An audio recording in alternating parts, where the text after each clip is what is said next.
Ceci est une petite Formule 1 en Lego que je tiens dans mes mains. Ceci est une grande Formule 1 en Lego que je tiens dans mes mains mais que je vais poser sur mon bureau parce qu'elle est lourde. Et ceci est une vraie Formule 1 qui passe une série de virages à 300 km/h. Et avoir cette voiture sous mon bureau me donne l'occasion de t'expliquer pourquoi et comment ces voitures sont les bolides les plus rapides du monde. C'est parti! Bon départ des Ferrari, c'est très chaud! Ah là là! Et le Ferrari qui est dehors, c'est Charles Leclerc! Catastrophe, décidément quel début qui essaye de résister, ça va être compliqué. Lewis Hamilton à l'attaque qui va passer au freinage!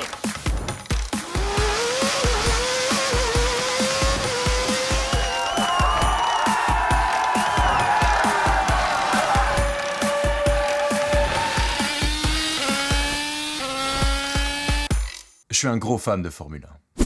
La F1, c'est 20 pilotes, 10 équipes, une saison plein de circuits répartis aux 4 coins du monde, un spectacle incroyable. Regardez déjà, Vettel à l'attaque, il y a Vettel qui passe, Vettel à l'attaque. Et donc plus de 70 millions de spectateurs répartis à travers le monde pour chaque course, et moi, je regarde chaque course. 23 de mes week-ends sur 52 sont pris par la F1.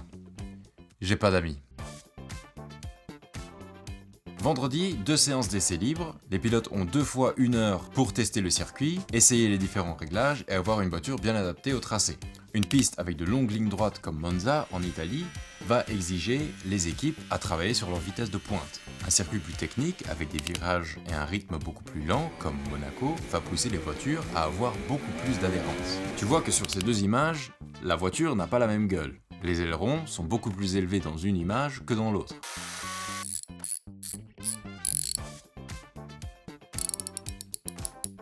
Une dernière séance d'essais libres le samedi matin, avant les qualifications qui sont dans l'après-midi. Et là, le principe est extrêmement simple. Lewis Hamilton dans le dernier secteur, une 16 612. Qui est-ce qui est en pôle? C'est Hamilton! Hamilton en pôle! Une 16 602 pour 3 millièmes! Fais un tour de piste le plus rapidement possible pour espérer partir dans une bonne position le jour d'après pendant la course. Alors attention, le départ, Hamilton, Verstappen côte à côte, c'est parti pour le Grand Prix de Hongrie. Très bon départ de Lewis Hamilton qui garde l'avantage, attention quand même à Verstappen qui essaye de prendre l'intérieur et Lando Norris juste derrière. Oh, c'est chaud. Est-ce que Verstappen va pouvoir prendre l'avantage? Eh bien, je pense, mais il y a une McLaren qui pourrait le doubler. La Formule 1 est aussi un des seuls sports où il y a 2 championnats qui se disputent pendant une même saison. Le championnat des équipes et le championnat des pilotes. Dans ce dernier, c'est le pilote qui a ramassé le plus de points qui gagne le championnat et est champion du monde. Les équipes, quant à elles, se disputent le championnat du monde des constructeurs pour 1. Ramasser le plus de points possible, mais aussi pour 2. Si tu termines bien, t'as plus d'argent pour investir dans une meilleure voiture l'année prochaine. Donc en gros, fais pas de conneries. Oh là là, regardez quelle image. Lewis Hamilton qui a toutes les peines du monde. C'est incroyable ça. Ah, ça c'est l'image, hein, à sortir de la voiture. Tellement il a souffert du dos. Incroyable. Aïe, Hamilton là. Regardez le bouncing, regardez son casque. Mais on l'entend aussi. Hein. Tac. Très mal au dos avec le bouncing.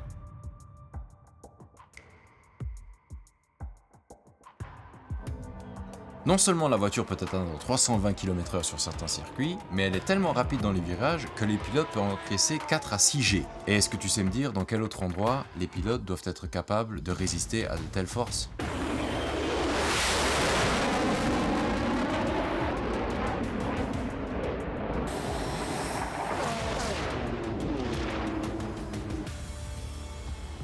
Ce phénomène est à l'inverse des avions qui, de par leurs ailes, sont aspirés vers le haut. Les ailerons d'une Formule 1 font tout pour que la voiture dispose du maximum d'appui aérodynamique possible. Les pilotes, comme les voitures, sont donc mis à très rude épreuve. La voiture coupe l'air aussi finement que possible tout en l'utilisant pour être tellement collée au sol qu'elle pourrait rouler sur le plafond d'un tunnel.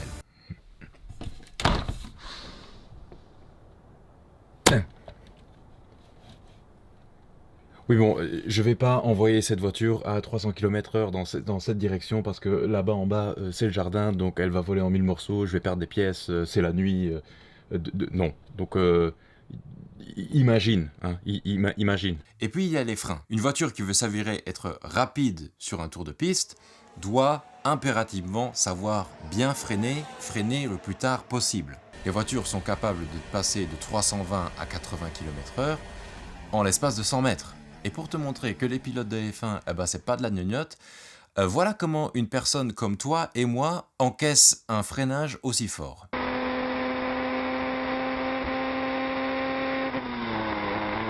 Depuis 2011, les Formule 1 sont équipés du DRS, du Drag Reduction System, autrement dit, le système de réduction de traînée. C'est une partie de l'aileron arrière qui peut être actionnée par le pilote et qui à ce moment-là s'ouvre pour laisser passer de l'air.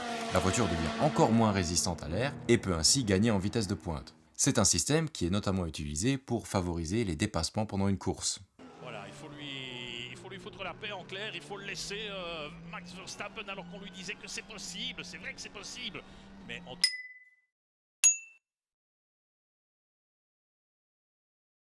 nous il le sait très bien lui-même.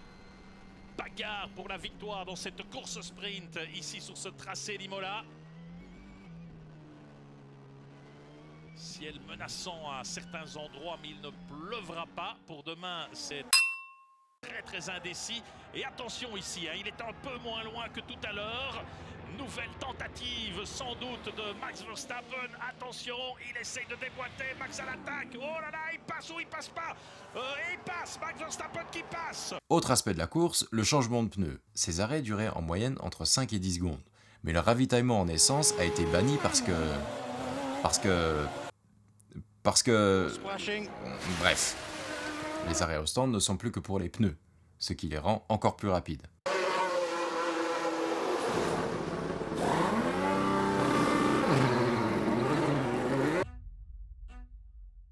Pendant un week-end de course, une voiture peut utiliser 3 types de pneus. Les soft, les medium et les hard. En 2019, lors du Grand Prix de Hongrie, Max Verstappen mène la course au volant de sa Red Bull. Et Hamilton était à ses trousses. Les deux voitures ont des stratégies similaires, sont sur le même type de pneus.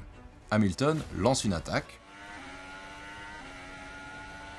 Quel duel. Bon, ce qu'il y a de génie. Attention, il n'a pas encore renoncé. Il place encore son attaque, Lewis. Et il passe. Non, il sort, il passe. Mais quel panache quand même. 10 tours plus tard, les positions sont toujours figées. Hamilton est à 1 seconde de Verstappen et n'arrive pas à le dépasser. Si on ne change rien, la Red Bull va sans doute terminer devant la Mercedes. L'écurie Mercedes opte donc pour un changement de stratégie. Ça c'est amusant, il rentre, changement complet de stratégie. Là on joue son va-tout, on met les gommes médium.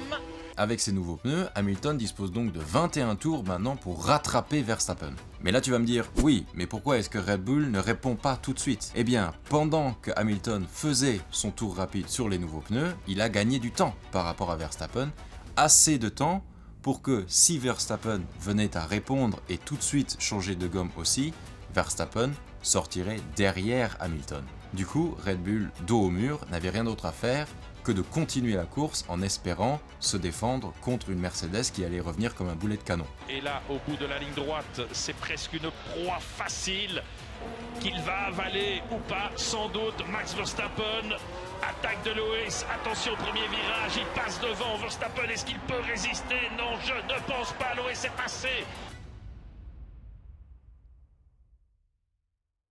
À partir de 2021, une nouvelle directive oblige les équipes à ne dépenser plus que 145 millions de dollars destinés au développement de la voiture sur un an.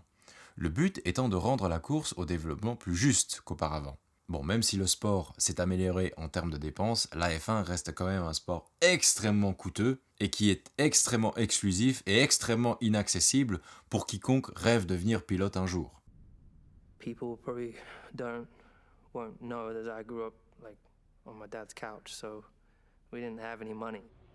I remember the struggle. I remember how hard it was for my mum with the multiple jobs she had to keep a roof over mine and my two sisters' heads. I remember how it was for my dad to keep me racing. Autant pour nous, pauvres nuls, qui, pour aller regarder un Grand Prix de Formule 1, peuvent aller débourser jusqu'à 2000 € pour un ticket 3 jours, pour aller crever de froid dans un désert à Las Vegas pour regarder des voitures tourner en rond. Mais il reste tout de même un sujet qui a pour objectif de tous nous aider. Comment est-ce que les prouesses de la F1 peuvent nous aider sur la route? De V12 à V6 turbo hybride, les moteurs sont certes plus petits, mais ils sont plus performants, plus résistants et beaucoup plus économiques en termes de carburant. Mais c'est vrai qu'il a fallu dire adieu à ce merveilleux son qui était la fureur du V12, ou le hurlement du V10. Autre amélioration, le rendement énergétique. Les moteurs turbo-hybrides de F1 sont capables d'extraire plus de 50% d'énergie à partir du carburant. Nos voitures sont de l'ordre de 35%. L'objectif est de peu à peu incorporer ces nouvelles technologies dans les voitures de tous les jours. C'est pour cette raison qu'en ce moment on a des voitures de sport qui sont fabriquées par des Aston Martin ou des Mercedes qui incorporent des technologies de Formule 1 dans leur châssis, dans leur moteur. La Mercedes AMG One par exemple est une voiture qui a un moteur de Formule 1 dans le coffre. Par contre, je veux pas être un naïf ou un hypocrite qui commence à dire que ouais, la Formule 1, en fait, c'est l'avenir, c'est grâce à la Formule 1 qu'on va réduire nos gaz à effet de serre, etc. Non. 23 courses par an, réparties aux 4 coins du monde, avec des avions, des camions et des bateaux pour déplacer tout le bazar. En moyenne, une semaine sur 2, non. Hein, c'est pas... Il y a plus écolo que ça. Hein. Mais je veux pour le coup rester optimiste et me dire que si il y a des technologies qui sont capables de rendre les moteurs beaucoup plus efficients, beaucoup plus propres et en plus de ça plus performants, il y a peut-être une ouverture. On sait jamais.